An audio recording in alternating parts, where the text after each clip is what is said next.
Our next case this morning is People of the State of Michigan versus Kobe, Craig, Paul, Neil. File number is 25-14140FH. Appearances, please. Joanna Carey for the people. And I'm Jeff Harrison. I'm here on behalf of Mr. O'Neill. He's joining me at the table. Thank you. Mr. O'Neill is currently in pretrial custody and has been brought here. Also this morning, I have Mr. Sean Bennett. He's from the Michigan Department of Corrections who has prepared today's pre-sentence investigation report.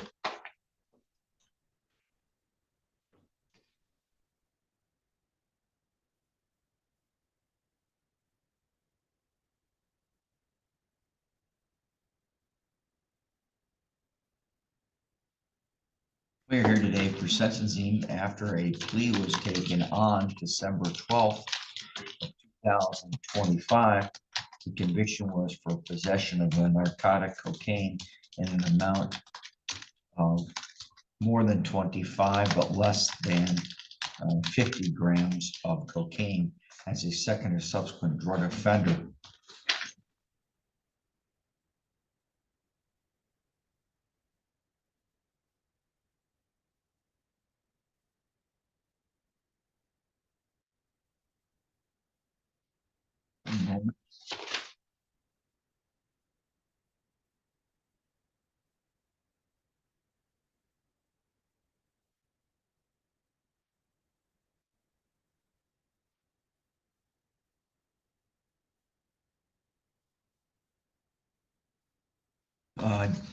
Ms. Carey, any amendments, corrections, or objections to make to the contents of the pre-sentence investigation report? No, thank you.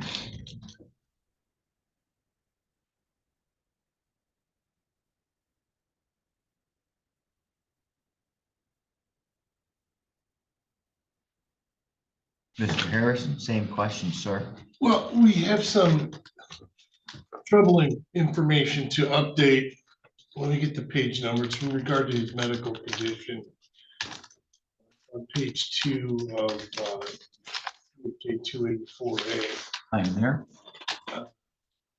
It indicates in the penultimate line of this third full paragraph, life expectancy is 2 to 11 years. Unfortunately, that's more like 2 to 4 years. Okay. Yeah. Ms. Carey, anything to add there? No. All right, we'll go ahead and make that change.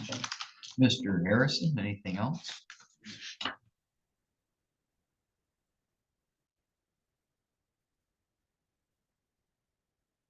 What was that?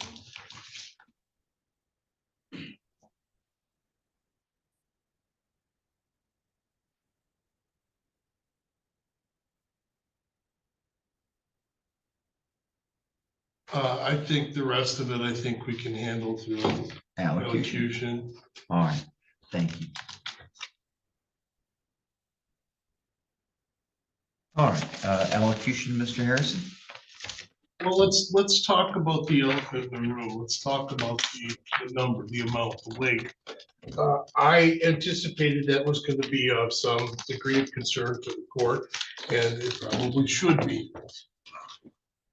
Normally, you would have a situation like this. The court's perspective would be that this person was bringing this poison into our community, distribution to other people, et cetera, et cetera.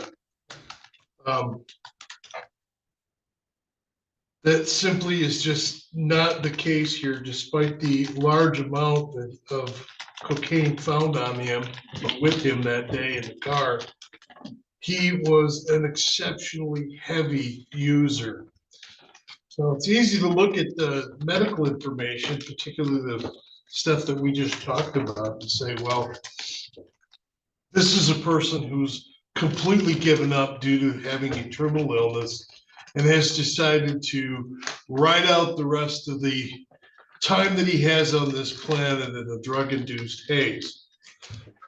I think that would be fair for someone to say that didn't have the perspective that is somewhat shown in the PSI and is well known to me, What is well known to me is that he's actively participated with Catholic Human Services in the jail and has attended AA and NA sessions as they were available. Most of them were NA. And he's completed the CH Catholic Human Services programming while in the jail. As the court can see in front of him, he has a vast amount of the little slips of paper as well as the certificates of completion for all of those programs. Now, what does that mean? What that means is that Colby is determined to do what he can to leave his mark behind when and if he does meet his maker, whether it's in the near future or a couple of years from now. He has mentored young people. I got a letter from a woman named Olivia who basically said that Colby is such an inspiration due to his perspective and outlook on life and positivity that she can't imagine that he was terminally ill at the time that he spoke with her, because she didn't know that at the time. That is typical of the conversations that I have had with people that know Mr. O'Neill. No, that is not to say he doesn't have a drug problem. Clearly he does. Clearly a significant drug problem, especially in light of the fact that there's still a pending probation violation in front of Judge Mertz in Otsego County. Has that been resolved?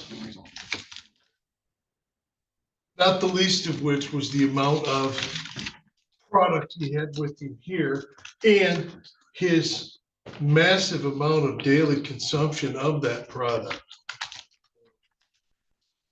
Pleased to say he has a different perspective. I'm pleased to say that he's decided not to go out in a blaze of glory, if you will, Your Honor, but to exert a positive influence on the people in and around his life. Now, the guidelines on this offense is 0 to 17. He has served 102 days in jail, and as the court is well aware, the recommendation is essentially for time served, perhaps a period of supervision thereafter. Colby welcomes a period of supervision because it will reinforce the plan that he already has to remain drug-free and to remain dedicated to preserving whatever time he has left with us. His cancer has metastasized, as set forth in the PSI, and the prognosis is not good, not positive. That's not to garner sympathy. That's not to garner leniency from the court. It's simply to make a statement here that I think is pretty compelling. He had really a couple of options of what to do. This offense, this incarceration, this whole process by which he's realized he spent 102 days in jail when he doesn't have that many days left, has really put a new spin on perspective of the world for Mr. Colby O'Neill. I would encourage the court to follow the recommendation. I would encourage the court to perhaps make inquiry of Mr. O'Neill with regard to his medical condition, if there are any unresolved issues there. I don't think there are, but there certainly could be. And at the end of the day, I think a period of probation is not only appropriate, I think it would be a good thing for all of the parties involved. Thank you. Thank you. I'm going to ask the court to follow the recommendation for a period of incarceration. This is Mr. O'Neill's third conviction for the same behavior in less than 2 years. And he had 161.5 grams cocaine, which has a value of about, I just asked Mr. Van Eckno, about $16,000. That's a lot of personal use. And when he was pulled over, he told the officer that he was trying to make medical bills. Now it's interesting, the report, the PSI said that Was in remission until February of 2025. In December of this year, I spoke with the jail and got some updated. I asked for some information because I was considering his medical condition when I made the offer that I did, that he had been in remission since September 2nd, or on September 2nd. The information the jail had was that his leukemia was in remission. They had discussed continuing treatment with him because he's at a high risk of it coming back, and he declined that treatment. I'm sorry, repeat that again? He declined, he was in remission and declined. He's at high risk of it returning, so they wanted to give him some treatment, but he declined it. Oh, okay. And he wished to discontinue all treatment and therapy. And whether he's changed his mind, I don't know, but in September, that was the information. And I got that from the jail in December. That was the last information they had, and he had been, according to what I was told by the jail, seen by medical personnel there, because they are aware of his conditions. So I think what we have here is a person that is fairly reckless and is not taking his health into consideration. I think he is transporting and was delivering or selling or somehow involved in that, and using personal, because he was, when he was pulled over, he also had showed signs of use of cocaine. So we have someone in the last 2 years that's been in trouble for this. His wake-up call should have been the first time, but it wasn't. So I am going to ask for a period of incarceration, and for as long as the court can, under his guidelines. Thank you. One moment.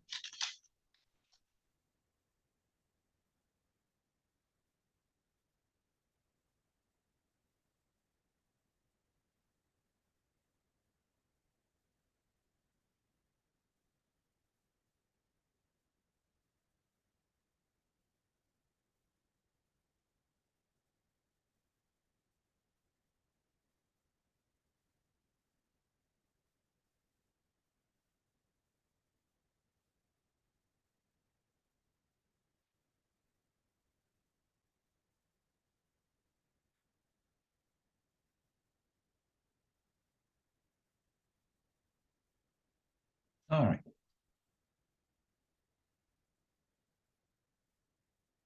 Mr. O'Neill, is there anything you wish to say at this time? Yes, Your Honor. I've had a couple of really rough years. I realize the court's aware of that. I was incarcerated last year in Otsego in February when I found out that I wasn't in remission anymore. The jail, when they were working with me, was working to do my tests on my liver for my metamorphosis and for my hepatitis B, for my tenofovir medicine. In September, when I was using heavily, and I have been using heavily, I was self-medicating. It's not the right thing, and I realized that. You know, I was going through a series of tests. I just got done with the spinal tap from Mass Stations. Fear that it's going into my spine. I have a 25% chance of survival at this point in life. If I go through a bone marrow transplant, because I did deny it, she is correct, that leaves me at a 50% chance for graft-versus-host disease. I'm very familiar with this. It's basically where the stem cells either take or don't take in my body, and if they don't, then I'm on medication for the rest of my life that helps that. But I also have a 50% chance of my vital organs failing, my heart, my lungs, my livers, and thus my percentage goes down even further. So it's a very big gamble on my own life to go through with the bone marrow transplant at this point. But it's okay to use cocaine? No, it's not. Okay. Is it okay to drive to Udall Hills? No. Out in the middle of the woods and then bring it, and then of course have your cell phone taken by the agents, and apparently according to this, it's detected that there were sales and transfers going on. And you also said that you were, yeah, I noticed you, because I know where Udall Hills is. I ride my mountain bike out there 12 times a summer. So if you live in Kalkaska where you could have gone up 37 or 31, whatever, or 37 or 31, you were coming through Cadillac. And then you were up in Manton and you weren't on a major road at the time. Well, it was a 16 road, I think. It's 42. 42, yeah, yeah. All right, but anyways, keep going. No, it does not excuse my usage at all. No, it doesn't make me think that you care about it too much either. I care very dearly about my sobriety at this point. But you also violated bond by testing positive for cocaine too. This is correct, Your Honor. I'm not denying that I had an addiction. I've been going through my Catholic Human Services. I've completed 2 other courses. I keep going and attending courses. I keep going to my AAs, my NAs. I've talked with Catherine about becoming a peer support at this point, working with CHS myself, which is something that I very much would like to take my time to do, is to help other people realize, you know, there's a better course out there. My actions have definitely stunted my life.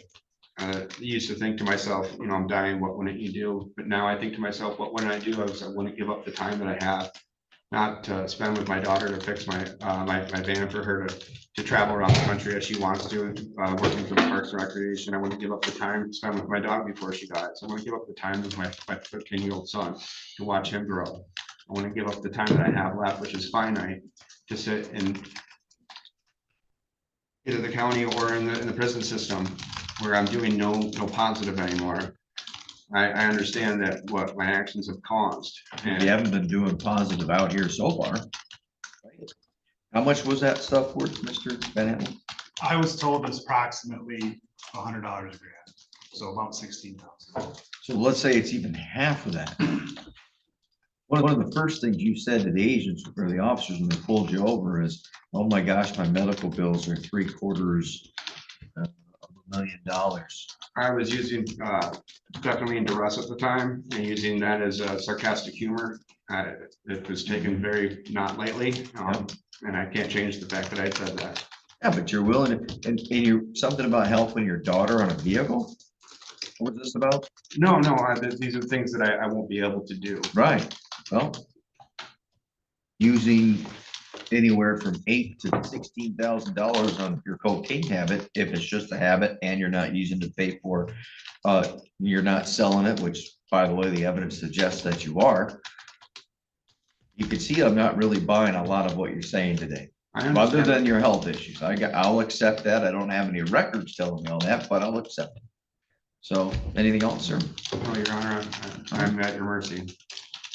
Well, I feel really bad for you on your health issues, but I'm not going to let that cloud my sentence today.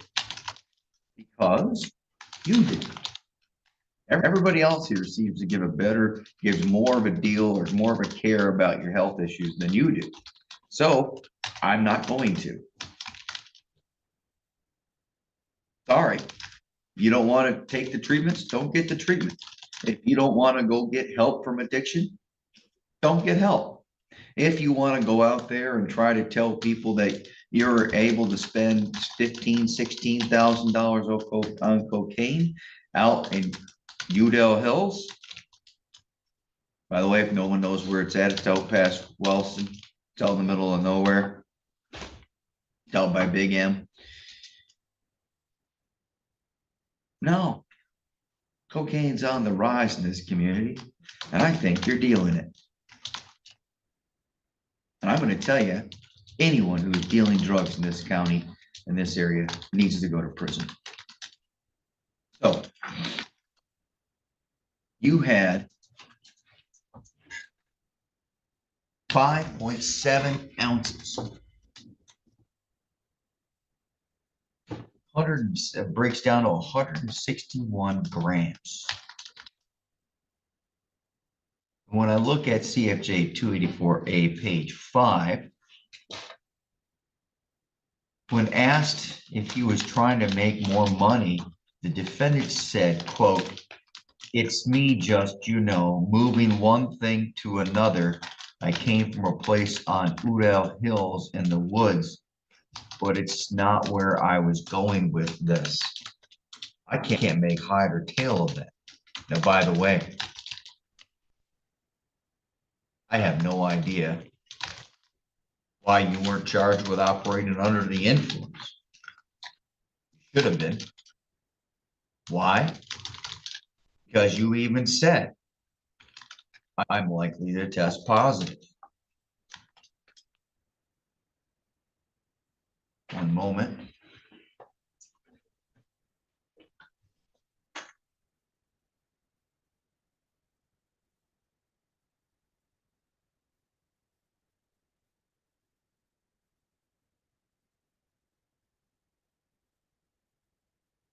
So I'm going to go back and review this a little bit more thoroughly.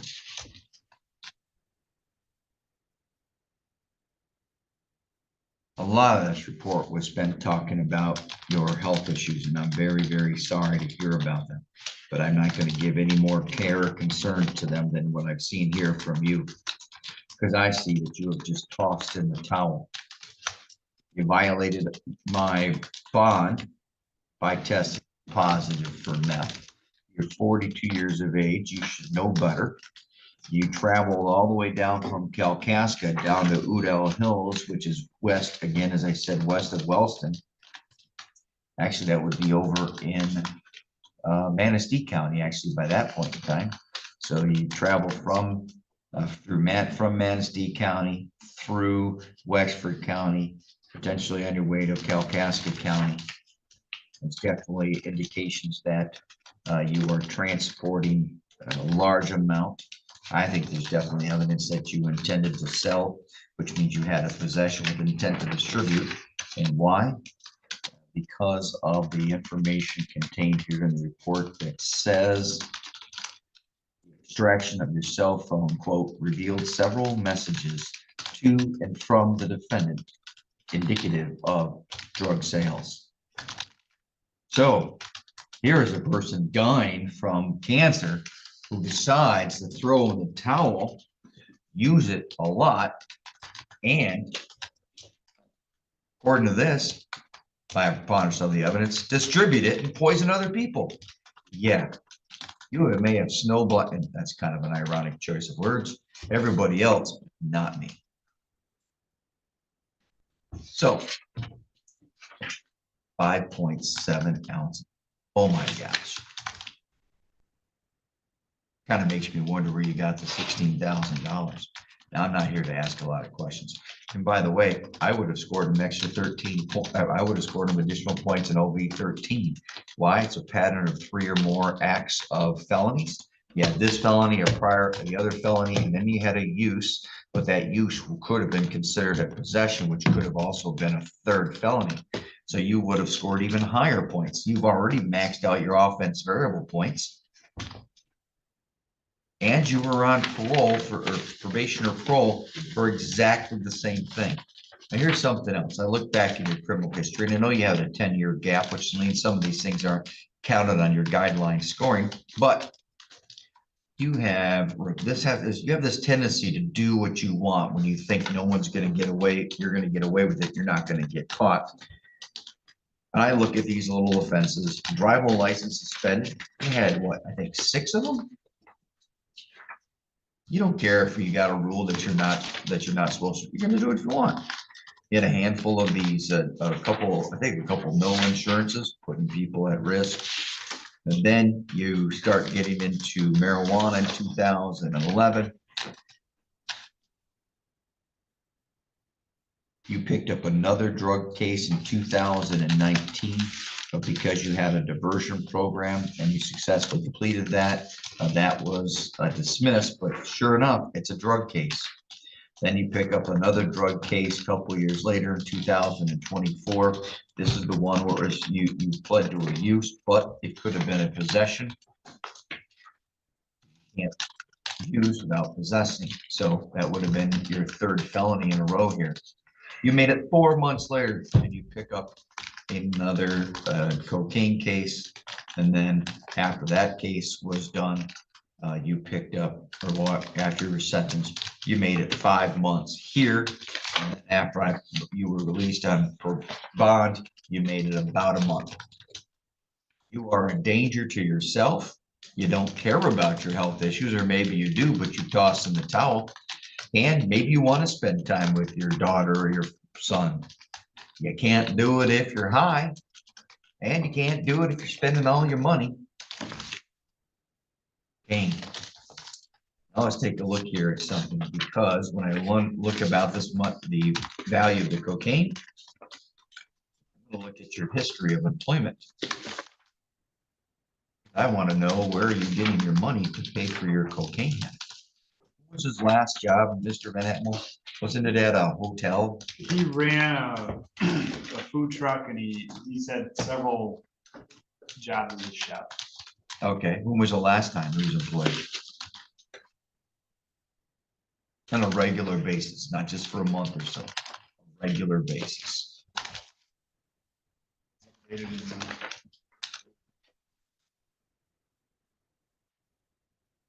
Probably would have been in his last PSI. I'm gonna look at his employment history. He's been on Social Security disability since 2021.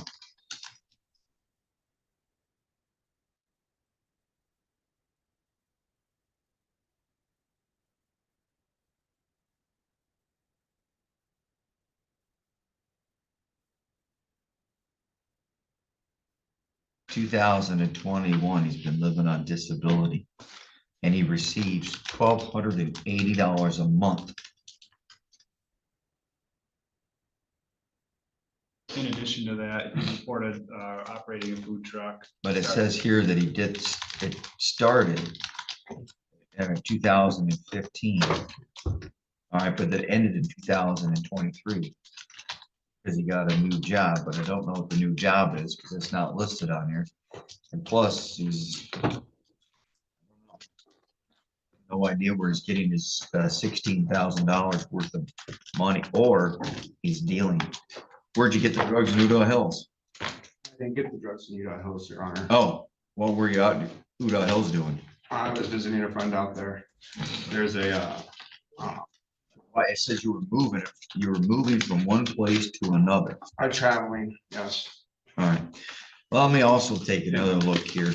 And if I can speak to my employment. Yeah. I own 2 different food truck companies. Okay. The one that stopped in 2023 was Uptown Dogs. I'd started the Mac Attack, which is a gourmet mac and cheese business. And I operate here in the Cadillac area as well as Traverse. Okay. All right, well, let's take a look here also to stop. You lied to law enforcement 1, 2, 3, 4 times.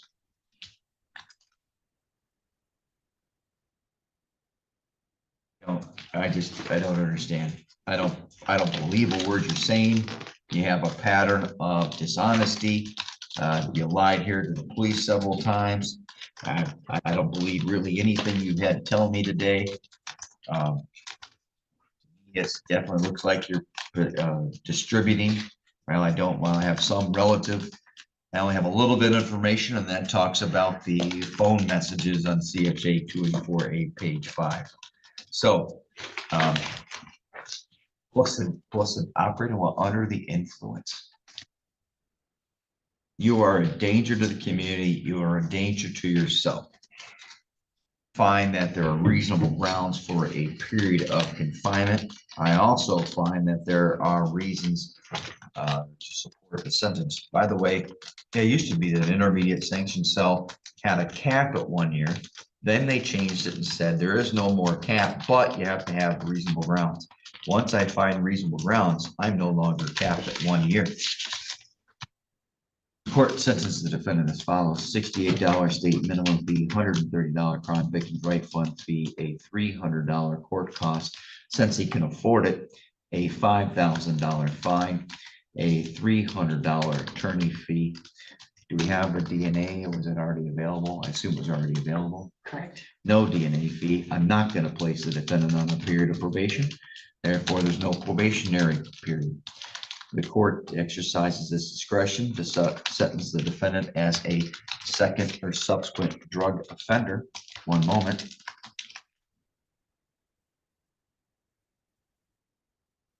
Which allows the court to double the sentencing guideline range The maximum here with, is that 96, that's what the, is that what, Enhancement. that is with the enhancement? Yes, sir. All right, so the court sentences the defendant within the doubling of the guideline range to a prison term of 24 to 96 months. And the defendant receives 102 days of credit. That is extremely within the guidelines and almost right there in the middle. I find that that sentence is reasonable portion for the reasons and terms that I discussed. Mr. Harrison's going to bring to Mr. O'Neill 2 copies of 1 document. He's going to place his initials, Mr. O'Neill, you will, on page 1. Doing so neither elects nor waives in your rights and merely acknowledges receipt of your copy of the document. This document tells you that you have the right to appeal the conviction and sentence in your case. That is typically done by filing a claim of right to appeal if you've been convicted at a trial. However, based upon the pleas in the case, any appeal must be done by filing an application for leave to appeal. If you choose to file an application for leave to appeal and you want the court to appoint an attorney to assist you, you may complete the bottom half of the document and return to the court within 42 days. If you choose not to appeal, you may simply dispose of your copy of the document. Also, somewhere in here, I'm hoping that you'll get clean, you'll stay clean, and maybe live longer. Anything else, Mr. Van Apple? Ms. Carey? No, yes.